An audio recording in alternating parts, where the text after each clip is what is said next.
ভারত বাংলাদেশকে তার ঐতিহাসিকভাবে অংশ মনে করে এবং বাংলাদেশের মধ্যে ভারতপন্থী একটা রাজনীতি খুবই সক্রিয়। আবার পাকিস্তানে অ্যান্টি ইন্ডিয়ান মন তুমুলভাবে আছে, কিন্তু তাদের রাজনীতিতে বাংলাদেশের মতো অ্যান্টি ইন্ডিয়া পজিশন ততটা গুরুত্ব নাই, কেননা পাকিস্তানের ভিতরে ঐতিহাসিক রাজনৈতিক মতবাদ হিসেবে ইন্ডিয়া প্রীতি নাই, বাংলাদেশের মধ্যে আছে। যদিও বাংলাদেশকে ভারত যেমন নিজের অংশ হিসেবে দেখে, পাকিস্তানকেও ঠিক তেমনি দেখে, কিন্তু পাকিস্তানের মধ্যে ভারতপন্থী কোনো রাজনীতি নাই, বাংলাদেশের মধ্যে ভারতপন্থী রাজনীতি আছে। বাংলাদেশের একটা বড় জনগোষ্ঠী আওয়ামী লীগের নেতৃত্বে, আওয়ামী লীগ, সিপিবি, বাম, নাস্তিক ভারতের রাজনীতিটা করে। তার মানে পাকিস্তানে অ্যান্টি ইন্ডিয়া রাজনীতিতে পাকিস্তানে থাকা ইন্ডিয়ান লেসপেন্সারদের ডিল করতে হয় না। বাংলাদেশে একটা বিশাল জনগোষ্ঠী আছে যারা ইন্ডিয়ান লেসপেন্সার, আমাদের আসলে তাদেরকে ডিল করতে হয়। পাকিস্তান রাষ্ট্র ইন্ডিয়া রাষ্ট্রের সাথে যুদ্ধ করে, আর আমরা বাংলাদেশের ভিতরে থাকা ইন্ডিয়ান দালালদের সাথে যুদ্ধ করি, এটাই তফাৎ। বাংলাদেশের ভিতরে ইন্ডিয়ান লেসপেন্সাররা কি বন্দুক নিয়ে যুদ্ধ করে আমাদের সাথে? না, তাদের হাতে আছে মতাদর্শ, অসাম্প্রদায়িকতা, ধর্মনিরপেক্ষতা, মুক্তিযুদ্ধের চেতনা, বাঙালি জাতীয়তাবাদ, ধর্মান্ধতার বিরুদ্ধে লড়াই, মৌলবাদের বিরুদ্ধে লড়াই, আমার সোনার বাংলা, রবীন্দ্রনাথ, প্রগতিশীলতা, এই সমস্ত মতাদর্শ নিয়ে। প্রথমে দেখি বাঙালি জাতীয়তাবাদ কেন একটা ভারতীয় মতাদর্শ। আপনি দেখেন আজকের ভারত তার ভিতরের কয়েকটা জাতীয়তাবাদী আন্দোলন নিয়ে খুবই উদ্বিগ্ন, যেমন তামিল জাতীয়তাবাদী আন্দোলন, খালিস্তান নিয়ে, নাগা জাতীয়তাবাদী আন্দোলন নিয়ে, মণিপুর নিয়ে, তেলেগু জাতীয়তাবাদী আন্দোলন নিয়ে। ভারতীয় ইউনিয়ন অটুট থাকবে কিনা তা সামলাইতে দিল্লি খুবই বিপাকে। কিন্তু এদিকে বাঙালি জাতীয়তাবাদের হাতে একটা পুরা দেশ থাকলেও পশ্চিমবঙ্গ নিয়ে ভারত কিন্তু মোটেও চিন্তিত না। সে মনে করে না যে পশ্চিমবঙ্গ সুইটা বাংলাদেশের সাথে যুক্ত হয়ে যাবে, বড় উল্টা বাংলাদেশের বাঙালি জাতীয়তাবাদের সঙ্গে ভারতের যত খাতির। খুব অদ্ভুত ব্যাপার না? বাংলাদেশের জনতার ধাক্কায় পালায় বাঙালি জাতীয়তাবাদ এখন ভারতে আশ্রয় পেয়েছে, অথচ এই বাঙালি জাতীয়তাবাদের হওয়ার কথা ছিল দ্রাবিড় খালিস্তান জাতীয়তাবাদের মতোই শক্তিশালী, ভারতের জন্য হুমকি। পশ্চিমবঙ্গ ভারতীয় ইউনিয়ন থেকে বাড়ায় বাংলাদেশে ঢুকে পড়ে কিনা এই বিষয়ে তো চিন্তিত থাকার কথা ভারতের, কিন্তু চিন্তিত আছে কি না। তাহলে ঘটনাটা কি? কেন এমন? বাঙালি জাতীয়তাবাদ কেন বা কিভাবে ভারতকে পছন্দ করে, কেন দিল্লির কাছে তা হুমকি বলে মনে হয় না? এই ব্যাপারটা বুঝতে আমাদের যাইতে হবে একটু পিছনে। ইংরেজ উপনিবেশিক শাসনে, কলোনিয়াল শাসনের রাজধানী কলকাতার দিকে নজর দিতে হবে কিছুটা। তারপরে 1885 সালে কংগ্রেস জন্ম নেওয়ার পরের রাজনীতির দিকে নজর দিতে হবে। 1900 সালের পরে তো অবশ্যই, তারও আগে 1857 সালের মহাবিপ্লব, যেটাকে সিপাহী বিপ্লব বলে ইন্ডিয়ানরা, ওই সময় থেকে ব্রিটিশ ইন্ডিয়া শব্দটা আপনি বারবার পাবেন। মনে হবে যেন এটি স্বাভাবিক। আগেও যেমন এমন নামেই ডাকা হইতো। সিপাহী বিপ্লবের আগে ভারতকে ব্রিটিশ ইন্ডিয়া বলে ডাকা হইতো কি না। ইংরেজদের নথিপত্রেও আগে হিন্দুস্তান লেখা হইতো, ব্রিটিশ ইন্ডিয়া না। মোগল আমলে এই নামটা স্থায়ী হয় এবং সেটাই চলতেছিল। কিন্তু 1857 সালে সিপাহী বিপ্লবের পরে যখন মোগল শাসনের অবসান হইয়া হিন্দুস্তান ব্রিটিশ শাসনের অংশ হয়, তখন হিন্দুস্তানের পরিবর্তে ব্রিটিশ ইন্ডিয়া ধীরে ধীরে আনুষ্ঠানিক হয়ে ওঠে। তবে তারও আগে ওরিয়েন্টালিস্টরা হিন্দুস্তানের পরিবর্তে ইন্ডিয়া নামে ডাকতে শুরু করে। এই বদলের একটা জটিল অর্থ আছে, কি সেটা বুঝা দেখি, খুব খেয়াল করে নজর করবেন। হিন্দুস্তান শব্দটার ভেতরে ফার্সি আছে, এমনকি শব্দটাই ফার্সি হিন্দুস্তান শব্দটা, কিন্তু অর্থে এটা অত্যন্ত লোকাল, আবার স্থানীয়। এতে হিন্দু শব্দটা আছে, কিন্তু সেটা আবার ধর্মীয় না। হিন্দুস্তানের মধ্যে হিন্দু শব্দ যেমন আছে, তেমনি ফার্সি প্রভাবে আসা ইসলামও আছে। এখানে দেশি বিদেশি বিভাজন নাই, উপনিবেশকারী এবং উপনিবেশিত নাই। মোগল প্রশাসনিক এবং সামরিক আমলাতন্ত্রে কিন্তু হিন্দুরা সংখ্যা বেশি ছিল, বেশ শক্তিশালী অবস্থানেই ছিল। দিল্লি সেই মুঘল আমল থেকে হিন্দু সংখ্যাগরিষ্ঠ শহর। মোগলদের বিরুদ্ধে অনেক মুসলমান যুদ্ধ করছে। ধর্ম এখানে রাজনৈতিক বন্ধু বিরোধিতায় তেমন প্রভাব ফেলতে পারেনি, বরং মুসলমানদের মধ্যে শিয়া সুন্নির বিভেদ ছিল। সেই বিভেদে আওরঙ্গজেব তার দরবারে শিয়াদের হটায় হিন্দু অভিজাতদের বেশি করে স্থান দিয়ে দিয়েছিলেন। বিষয়টা কোনোভাবেই হিন্দু মুসলমান দ্বন্দ্ব ছিল না। হিন্দুস্তান ধর্ম নির্বিশেষে একটা রাজনৈতিক এবং সাংস্কৃতিক পরিচয় ছিল। মুসলমানদের মধ্যেও হিন্দুস্তান সব নামটা ধর্মভাব আনত না। আল্লামা ইকবাল লেখেন, সারে জাহাসে আচ্ছা হিন্দুস্তান আমারা। জোশ মালিহাবাদী একজন তীব্র জাতীয়তাবাদী কণ্ঠস্বর ছিলেন মুসলিম। তার অনেক উর্দু কবিতায় হিন্দুস্তান শব্দটা ব্যবহার করছেন স্বাধীনতার আগে এবং পরে। তুঝে আউর কিসকে হায়, হিন্দুস্তান তেরা হায়। তোর আর কিসের দুঃখ আছে, হিন্দুস্তান তো তোরই দেশ। ফয়েজ আহমেদ ফয়েজ, যদিও তিনি পাকিস্তানের নাগরিক হয়েছিলেন, তার কবিতায় ভারত বুঝাইতে হিন্দুস্তান শব্দটা ব্যবহার করছেন বারে বার। হিন্দুস্তানকে চমন মে হামনে ভি বাহার দেখতে হয়। হিন্দুস্তানের বাগিচায় আমরাও একদিন বসন্তের রং দেখেছি। কিন্তু ইন্ডিয়া নামের এই ধারণাটা সরাসরি সেই বেদ পুরাণের প্রসঙ্গ, একটা আর্য সভ্যতা, তাই ইন্ডিয়া মানে ভারত, ভারতের রাজত্ব। সেই পুরাণে ওই অঞ্চল আজকের ভারতের মহারাষ্ট্রের একটা অংশ হইলেও আজকের হিন্দুত্ববাদীরা যে ইন্ডিয়া ভারত নির্মাণ করে, তাতে হিন্দুকুশ পর্বতমালার পূর্বে হিমালয়ের দক্ষিণের সমগ্র ভূখণ্ডই ভারতের এলাকা। ফলে এই সমগ্র ভূখণ্ড হিন্দুদের স্বাভাবিক আবাসভূমি, ন্যাচারাল হ্যাবিটেট। দেখেন, এটি কিন্তু ইসরায়েলের দাবি। সে ধর্ম থেকে ধৈর্য নিছে এইটা তার প্রমিজ ল্যান্ড ইসরায়েল। এই ধারণায় ভারতের সেই ভূখণ্ডে বারবার আক্রমণ হয়েছে, সেই আলেকজান্ডার থেকে শুরু করে মোহাম্মদ বিন কাসিম পর্যন্ত। লক্ষ্য করার বিষয়, যে আলেকজান্ডার বা আধুনিক ইংরেজরা তারা আর্য, ফলে হিন্দুদের বংশগত আত্মীয়, কিন্তু আরবরা সেমেটিক, মধ্যপ্রাচ্য থেকে আসছে। উপরন্তু রাজা আলেকজান্ডার এখানে কোনো ধর্ম রেখে যায়নি, কিন্তু আরবরা ইসলাম নিয়ে আসছে এবং ছড়াইছে হিন্দুদের স্বাভাবিক আবাসভূমিতে। এইটা একটা অন্যায় করে ফেলছে মুসলমানেরা। তাই আরবরা বিদেশি, ইসলাম বিদেশি, ইনভেডার, আক্রমণকারী। আলেকজান্ডার ইনভেডার না, ইংরেজরাও ইনভেডার না, ইনভেডার মুসলমানেরা, তারা বহিরাগত। আপনাদের মনে আছে বর্ষা বিপ্লবের আগে আমি পাঠ্যপুস্তক নিয়ে এপিসোড বানাইতেছিলাম, আমি দেখাইতেছিলাম কিভাবে বাংলাদেশের পাঠ্যপুস্তকে মুসলমানদের বহিরাগত হিসেবে দেখানো হয়েছে। এটাই ইন্ডিয়ার গ্র্যান্ড প্ল্যান। ও বাংলাদেশের জনগোষ্ঠীকে একেবারে ইন্ডিয়ান বানাই ফেলতো পুরাই মননে।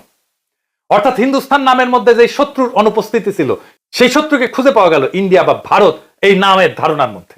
19 শতকের দ্বিতীয়ার্ধে যে ইন্ডিয়ান ন্যাশনালিজম গড়ে উঠতে দেখি আমরা, তার গোড়ায় সেই হিন্দুত্ববাদী চিন্তা। সেই কারণে এটা ইন্ডিয়ান ন্যাশনালিজম, হিন্দুস্তানি ন্যাশনালিজম হইতে পারেনি। এবং হিন্দুত্ববাদের উপরে নির্ভর করতে গিয়া ইন্ডিয়ান ন্যাশনালিজমকে একটা বিশ্বাসঘাতকতা করতে হয়েছে। 1857 সালের সেই মহাবিপ্লবের সাথে সিপাহী বিপ্লবের সঙ্গে বিশ্বাসঘাতকতা করতে হয়েছে। সে বিশ্বাসঘাতকতা না করলে হিন্দুস্তান সেইরা ইন্ডিয়ান হওয়া যেত না। বিশ্বাসঘাতকতা কি? কংগ্রেস, বিজেপি কেউ স্বীকার করে না যে সিপাহী বিপ্লব আসলে নিছক সিপাহীদের বিপ্লব ছিল না, এটা বিদ্রোহ ছিল না, এটা ভারতবর্ষের প্রথম স্বাধীনতা সংগ্রাম ছিল। ভারতীয় জাতীয়তাবাদের প্রথম প্রজন্ম দাদাভাই নওরোজি, গোখলে, রনারে, সুরেন্দ্রনাথ ব্যানার্জি প্রমুখ সিপাহী বিপ্লবকে একটা বিদ্রোহ হিসেবে সেনা অসন্তোষ বলে চিহ্নিত করছেন, জাতীয় মুক্তি সংগ্রামের অংশ হিসেবে করেন নাই। এদের ব্যাখ্যায় ছিল সিপাহীরা ছিল অনিয়ন্ত্রিত, ধর্মান্ধ, কুসংস্কারগ্রস্ত, যারা আধুনিক জাতীয় চেতনার ধারক না। অথচ বাস্তবে 1857 সালের বিদ্রোহে ধর্ম, সংস্কৃতি, ইতিহাস এবং ভূমি রক্ষার সংগ্রামে এক হয়ে গেছিল হিন্দুস্তানবাসী। এটা একটা জনযুদ্ধের রূপ নিয়েছিল উত্তর এবং মধ্য ভারতে। ভারতীয় জাতীয়তাবাদী ইতিহাস চর্চা, বিশেষ করে নেহেরু গান্ধী পরবর্তী রাষ্ট্রীয় বয়ানে সিপাহী বিপ্লবকে একটা ব্যতিক্রমী ঘটনা হিসেবে দেখাইছে, যেন এটা জাতীয় মুক্তিযুদ্ধের ধারাবাহিকতায় কোনো গুরুত্বপূর্ণ মাইল ফলকই ছিল না। স্কুলের বই ইন্ডিয়ায় দেখানো হয় যে সিপাহীরা শুধু ধর্মীয় কারণে ক্ষুব্ধ ছিল, রাজনৈতিক লক্ষ্য ছিল না। গল্প বানানো হয় গান্ধী প্রথম সত্যিকারের জাতীয়তাবাদ আনছেন 1947 সালে। তাই কংগ্রেসের গান্ধী নেহেরুর তৈরি রাষ্ট্রের নাম ইন্ডিয়া এবং ভারত হিন্দুস্তান হইতে পারেনি। তাদের জাতীয় সঙ্গীত হইতে পারেনি সারে জাহাসে আচ্ছা হিন্দুস্তান আমারা। মহাভারতের ধারণা ভারত রাষ্ট্রের গোড়া হওয়ার কারণেই নেহেরু কংগ্রেসের জন্য ইউনাইটেড ইন্ডিয়া প্রয়োজন হয়ে দাঁড়াইছিল। সেই কারণে জিন্নার কনফেডারেট ইন্ডিয়া গঠনের প্রস্তাব তারা প্রত্যাখ্যান করে, বা বাংলাদেশ নামে আলাদা একটা রাষ্ট্রের ধারণা জিন্না মানলেও কংগ্রেস নেহেরু তা মেনে নেয় না। এই জন্যই সিকিম বা হায়দ্রাবাদ দখল করতে হয়েছে নেহেরুর কংগ্রেসকে, ভুটানকে করদ রাজ্য বানাইতে হয়েছে, সমস্ত প্রিন্সলি স্টেটকে খাইয়া ফেলতে হয়েছে, শেষে কাশ্মীরকেও খাইয়া দিছে। খেয়াল করলে দেখবেন ইন্ডিয়া একটা কান্ট্রি ইন মেকিং। 1947 সাল তার আধুনিক সূচনা বিন্দু মাত্র। একটা নদীর যেমন চর জাগে নতুন জমি হয়, তেমন ভারত ক্রমাগত তার বর্ডার বাড়াইছে, তার ভূমি বাড়াইছে। 1948 সালে 82,000 বর্গ মাইল এলাকার নিজাম শাহী হায়দ্রাবাদ রাজ্য আক্রমণ করে দখল করে নেয়। জম্মু কাশ্মীর 16,309 বর্গ মাইল এলাকা, জুনাগড় রাজ্য 3,337 বর্গ মাইল এলাকা, 1961 সালে গোয়া রাজ্য 1,429 বর্গ মাইল এলাকা, 1975 সালে সিকিম রাজ্য 2,740 বর্গ মাইল এলাকা। বাংলাদেশকে যদিও যুক্ত করে নাই, কিন্তু তাকে একটা করদ রাজ্য বানাইছে। বাংলাদেশকে ধরলে সর্বমোট 1,62,405 বর্গ মাইল এলাকা সামরিক অভিযান চালায় দখল করে ফেলে। এই এলাকা জার্মানি অথবা পোল্যান্ডের এরিয়া থেকেও বেশি। এর মধ্যে 1,05,084 বর্গ মাইল এলাকা নিজের সাথে অফিসিয়ালি অ্যানেক্স করে নেয়, মানে নিজের ভূমির অংশ করে নেয়। আজকাল ভারতে কংগ্রেস আর আরএসএস, বিজেপি অনেকের কাছে খুব আলাদা মনে হতে পারে, কিন্তু বিজেপি আদতেই কংগ্রেসেরই একটা বিবর্তিত বাছুর। কারণ সেই হিন্দু জাতীয়তাবাদীদের তৈরি ইন্ডিয়া দুইটারই স্বপ্নের শরিকির নাম। সেই কারণেই গান্ধী যেমন গরুর হেফাজতি হয়েছিলেন, তেমনি ইন্দিরাও বাছুর গাইমা দিয়া তার নির্বাচনী পোস্টার বানাইছিলেন। গোরক্ষা আন্দোলন তো আসলে গান্ধীর রাজনীতি। হিন্দুস্তান ভাগ হইয়া ইন্ডিয়া হওয়ার এই আলাপের প্রয়োজন আছে কলোনিয়াল কলকাতা বাঙালি জাতীয়তাবাদের জন্ম নেওয়ার ঘটনাটা বোঝার জন্য। কারণ ওই বাঙালি জাতীয়তাবাদের গোড়ায় সেই হিন্দু জাতীয়তাবাদী। এই কারণেই এটা খালিস্তান বা দ্রাবিড় নাগা জাতীয়তাবাদের সমপর্যায়ের ঘটনা না। এবং এই কারণে বাঙালি জাতীয়তাবাদ নিয়ে দুশ্চিন্তার কোনো প্রয়োজন নাই দিল্লি ইন্ডিয়ার। কলোনিয়াল কলকাতায় বাঙালি জাতীয়তাবাদ গড়ে তোলার সবচেয়ে বড় কারিগর কে, এটা না চিনলে বাংলাদেশ নিয়ে ইন্ডিয়ার পুরো রাজনীতিটা বোঝা যাবে না। এই কারিগরের নাম বঙ্কিমের বঙ্গদর্শন। আমি আলাপ করছি না জাতীয় সঙ্গীত নিয়ে আলোচনায়, দেখেছেন একটার সাথে একটা কিভাবে যুক্ত। বঙ্গদর্শনে বঙ্গ এই শব্দটার দিকে আমাদের নজর দেওয়া দরকার। বঙ্গ মানে কিন্তু বাংলা না। এবং কলোনিয়াল কলকাতার ভাষা অর্থে শুধু বাংলা শব্দটা ছিল, ভূখণ্ড বা অঞ্চল অর্থে বাংলা শব্দটা পাবেন না আপনি।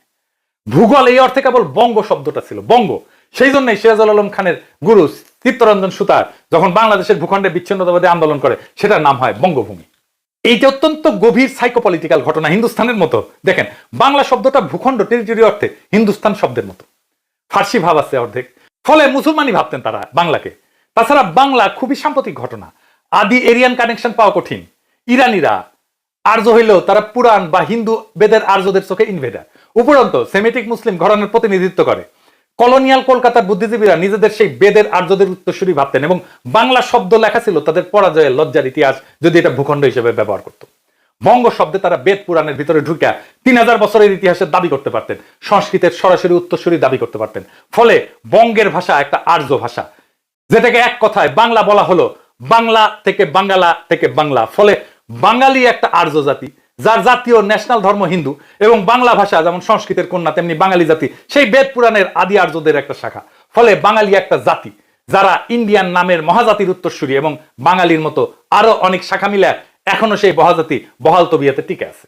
বাঙালি এবং ইন্ডিয়ান ভারতীয় কিভাবে আত্মীয়, তাদের আর্য আত্মীয়তা এবং বাঙালি হয়ে কিভাবে ইন্ডিয়ান ভারতীয় হওয়া যাচ্ছে, দুয়ের কোনো দ্বন্দ্ব বা সংঘাত কেন নাই, এই বিষয়ে বঙ্কিম বিস্তারিতভাবে লিখছেন তার বঙ্গদর্শনে। ইন্ডিয়ান আর্য ভারত নিয়ে বঙ্কিমের স্বপ্ন পরে আগায় নিয়ে গেছেন রামকৃষ্ণের শিষ্য বিবেকানন্দ, তারপর রবীন্দ্রনাথ, অবনীন্দ্রনাথ আঁকছেন ভারত মাতা, এবং শেষ পর্যন্ত কংগ্রেস বানাইছে ইন্ডিয়া ভারত। এই যে দীর্ঘ পথ এবং তার ভাগগুলাকে বিবেচনায় রেখে আমি তাই বলি যে ইন্ডিয়া ভাগ হয়নি, বরং হিন্দুস্তান কয়েক ভাগ হয়েছে, যার মধ্যে একটার নাম ইন্ডিয়া। ফলে ব্রিটিশ ইন্ডিয়া মানে তাদের চোখে একটা অখণ্ড জমিন ভারত। বঙ্গভঙ্গ প্রতিহত করার আন্দোলনের ব্যাখ্যায় অনেকে অর্থনীতিবাদেও এই অখণ্ড ভারত বানানোর যে ইতিহাস এবং রাজনৈতিক প্রকল্প আছে সেটা বুঝতে পারেন না। ধারণা হিসাবে বঙ্গভঙ্গ মুসলমানদের রাজনৈতিক অধিকার স্বীকৃতি দেওয়ার মধ্যে দিয়ে তাদের স্থানীয় হিসেবে মেনে নেওয়া হয়, তাদের বিদেশি ভাবা তখন কঠিন হইয়া পড়ে। ফলে যে চিন্তা থেকে বঙ্গভঙ্গ প্রতিহত করতে উঠলেন তারা, সেই চিন্তা থেকেই পাকিস্তানকে প্রতিহত করতে হয়। বঙ্গভঙ্গ বা পাকিস্তান মানে অখণ্ড ভারতের ক্ষতি। ঠিক এই কারণেই হিন্দুস্তানের মুসলমানদের অ্যান্টি ইন্ডিয়ান হওয়ার প্রয়োজন সৃষ্টি হয়। এই অ্যান্টি ইন্ডিয়ান মানে বর্তমান ভারত রাষ্ট্রের প্রতি শত্রুতা না, বরং সেই হিন্দু জাতীয়তাবাদী ইন্ডিয়া বা অখণ্ড ভারত নামের ইতিহাস রাজনৈতিক প্রকল্পের প্রতি শত্রুতা। যেই প্রজেক্ট আজকে ভারত এগায় নিয়ে যাচ্ছে এবং যা আজকের ভারতে আরো বেশি শক্তিশালী। হিন্দুস্তানের মুসলমানদের অ্যান্টি ইন্ডিয়ান না হওয়ার কোনো উপায় নাই, কারণ তা না হলে 60 কোটি মুসলমানদের রাজনৈতিক অধিকার থাকে না, তারা যেন বা ঘুরে বেড়ানো বিদেশি অতিথি মাত্র। অখণ্ড ভারত নামের সেই ইতিহাস রাজনৈতিক প্রকল্প ওইভাবে দেখে বলে বাবরি মসজিদ ভেঙে ফেলতে হয়, তাজমহল হয়ে যায় একটা শিব মন্দির। হিন্দুস্তানের সকল মসজিদ সেই ইন্ডিয়ান আর্যদের পরাজয় এবং মুসলমানদের বেদখলের চিহ্ন, এইগুলা ওই ভূমিতে থাকার অধিকার রাখে না মোটেই, তাই ভেঙে ফেলতে হবে। এটাই ভারতের রাজনীতি। হিন্দু জাতীয়তাবাদী বর্ণবাদী যেটা আর্য অহংকারী জেনোফোবিক বেদ পুরাণকে ইতিহাস ধরে নাও অখণ্ড ভারত নামের ইতিহাস রাজনৈতিক প্রকল্পের খপ্পর থেকে নিজেদেরকে বাঁচাইতে হিন্দুস্তানের মুসলমানদের মরিয়া রাজনীতির নামই পাকিস্তান আন্দোলন। তখনকার ইতিহাস হিন্দু জাতীয়তাবাদী ধোয়ার মতো আফসা না থাকলে সেটা হইতে পারতো হিন্দুস্তান আন্দোলন। অন্তত জিন্নার স্বপ্নের সঙ্গে হিন্দুস্তান শব্দটা বেশি মানানসই, কারণ জিন্না কোন ইসলামী রাষ্ট্র করার চেষ্টা করেনি, বরং ব্রিটিশ ইন্ডিয়ার সংখ্যালঘুদের রাজনৈতিক অধিকার প্রতিষ্ঠার লড়াই করছেন। অখণ্ড ভারতের হাত থেকে প্রায় 25% মানুষের মর্যাদা রক্ষার চেষ্টা করছেন জিন্না। তার কথায় ব্যাপারটা এমন যে অখণ্ড ভারতে মুসলমানরা কাস্ট সিস্টেমের অধীনে চলে যাবে। বাংলার মুসলমানদের জন্য পাকিস্তান আন্দোলন আরো বেশি জরুরি হয়ে উঠছিল আর একটা কারণে। কি সেই কারণ? বাংলার জমিদাররা প্রায় সবাই ছিলেন ব্রাহ্মণ উচ্চবর্ণ হিন্দু। বাংলার মুসলমানরা হিন্দু শূদ্র কৃষকদের তুলনায় ওই জমিদারদের অতিরিক্ত জুলুমের শিকার হয়েছিলেন গরু খাইতে চাওয়ার কারণে। জরিমানা থেকে চাবুক, সম্পত্তি বাজেয়াপ্ত করার অগণিত ঘটনা ঘটছে 19 শতকের দ্বিতীয়ার্ধে। ধৈরা ধৈরা বাঁশডলা দিত। বাঁশডলা ওই সময় জমিদারদের শাস্তি ছিল। শাস্তির এরকম তালিকা আছে মুনতাসির মামুনের বইয়ে। ব্রিটিশ বাংলার গরু জবাইয়ের রাজনীতির শেষ ফলাফল হইল ঢাকায় মুসলিম লীগের উদ্ভব। এমনকি বঙ্গভঙ্গের পিছনেও একটা কারণ হিসেবে মুসলমানদের গরু খাইতে চাওয়ার ঘটনাটা ছিল, এমনটা ভাবার কারণও আছে। গরু কোরবানি আমাদের ভূখণ্ডের কালচারাল রেজিস্ট্যান্সের একটা চিহ্ন। এই জন্য গরু কোরবানি নিয়ে সকল নাস্তিক সেকুলারদের চুলকানি। ওনারা কোরবানি আসলে পশুপ্রেমী হয়ে যায়, আর কচু খেতিরা বুঝতে পারেন না গরু কোরবানির মধ্যে কালচারাল রেজিস্ট্যান্সটা কোথায়। মূর্খ তো সেই জন্য double drop out. Daily star প্রথম আলোর সামনে গরু কোরবানির দুঃস্বপ্ন এখনো তারা ভুলতে পারে না। গরু কোরবানি কেন বাংলাদেশে জনপ্রিয় এটা তত্ত্ব তালাশ না করলে আপনি 1 শতাব্দী প্রাচীন রাজনৈতিক লড়াইকে বুঝতে পারবেন না। তাহলে পূর্ব বাংলার মুসলমানরা 2টা কারণে পাকিস্তান আন্দোলন করেছে। কি কি? রাজনৈতিক আর সাংস্কৃতিক অধিকার। কাস্ট সিস্টেমের অধীনে যাইতে অনিচ্ছা, এটা রাজনৈতিক অধিকার। আর আরামে গরু খাওয়া সাংস্কৃতিক অধিকার। আরামে গরু খাওয়াটা এই জন্যই জরুরি। বাংলার মুসলমান এবং হিন্দুস্তানের মুসলমানরা জিন্নার মাধ্যমে পাকিস্তান অর্জন করলো। তার কিছুদিন পরে জিন্না মারা গেলেন দুঃখজনকভাবে, এবং এইটা পাকিস্তানের জন্য খুবই খারাপ হয়েছিল। জিন্না মারা যাওয়ার পরে পাকিস্তান প্রকৃতপক্ষে তার গতি হারায় ফেলে, তার লক্ষ্য হারায় ফেলে, তার ভিশন হারায় ফেলে। সে একটা ইসলামী রাষ্ট্র হয়ে ওঠার দিকে যুক্ত থাকে। জিন্নার এজেন্ডা তেমন ছিল না, এমনকি তিনি যখন উর্দুকে রাষ্ট্রভাষা হিসেবে ঘোষণা করলেন, সেটা আসলে মুঘল হিন্দুস্তানের উত্তরাধিকার হইতে চাওয়া। সেটা কি বাংলা বা সিন্ধি বা বেলুচ ভাষার বিরুদ্ধে কোনো ঘোষণা না, বরং উপনিবেশিক ইংরেজির পরিবর্তে মুঘল উর্দু দিয়ে একটা জাতীয় ঐক্যের সম্ভাবনা সৃষ্টি করতে চাওয়া। এটা নিয়ে আমি ভাষা আন্দোলন নিয়ে আর একটা এপিসোড করতেছি, আসবে, সেটাই দেখবেন। এইটা সেই কারণে আগেই বলছি যে দেশের নাম পাকিস্তান হওয়ার বদলে হিন্দুস্তান হইলে জিন্না প্রকৃত স্বপ্নের সঙ্গে মানানসই হইত।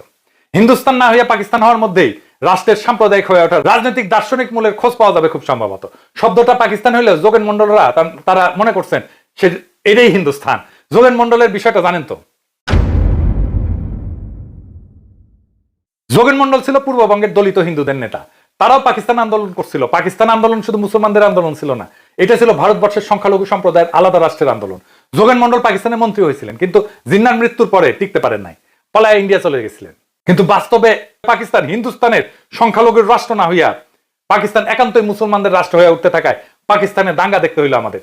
যোগেন মন্ডলদের দেশ ছেড়ে চলে যেতে হলো। আমাদের অনেকের খারাপ লাগলেও ইতিহাসের দায় মেটাতে আমাদের মানতে হবে যে সেটা ছিল পাকিস্তান রাষ্ট্রের বড় বিশ্বাসঘাতকতা যোগেন মন্ডলদের সাথে। এখনো ইন্ডিয়ানরা আইসা বলে যে যোগেন মন্ডল কেন ইন্ডিয়া পালাইছিল। পাকিস্তান রাষ্ট্রে যোগেন মন্ডল শুধু না, বাঙালি মুসলমানদেরকে তো রাখতে পারে নাই, তাই না? পাকিস্তান রাষ্ট্রের বিশ্বাসঘাতকতার ভেতরে পরবর্তী বাংলাদেশের ইতিহাস এবং গড়ে ওঠার শর্তের ভিত্তি পাওয়া যাবে। তো হিন্দু বাঙালির সঙ্গে তো পাকিস্তান সে 1950 সালে বিশ্বাসঘাতকতা করছে, মুসলমান বাঙালির সঙ্গে বিশ্বাসঘাতকতা শুরুটা করে। এটা হচ্ছে যুক্তফ্রন্ট সরকার ভেঙে দেওয়ার ঘটনা। তার আগে উর্দুকে রাষ্ট্রভাষা হিসেবে জিন্নার ইংরেজি ঘোষণার কমিউনিকেশনও খারাপ ছিল। মুসলমান বাঙালির মনে পাকিস্তান রাষ্ট্রের ইচ্ছা নিয়ে সন্দেহ জন্মাইছে সেই ঘটনায় 1952 সালে, যেটা বড় বিপর্যয় হিসেবে হাজির হয়েছে। তবুও মুসলমান বাঙালির সঙ্গে গোজামিলের মিল বিষ ঘটতে পারতো হয়তো, কিন্তু একটা ঘটনা সবকিছু পাল্টায় দেয়।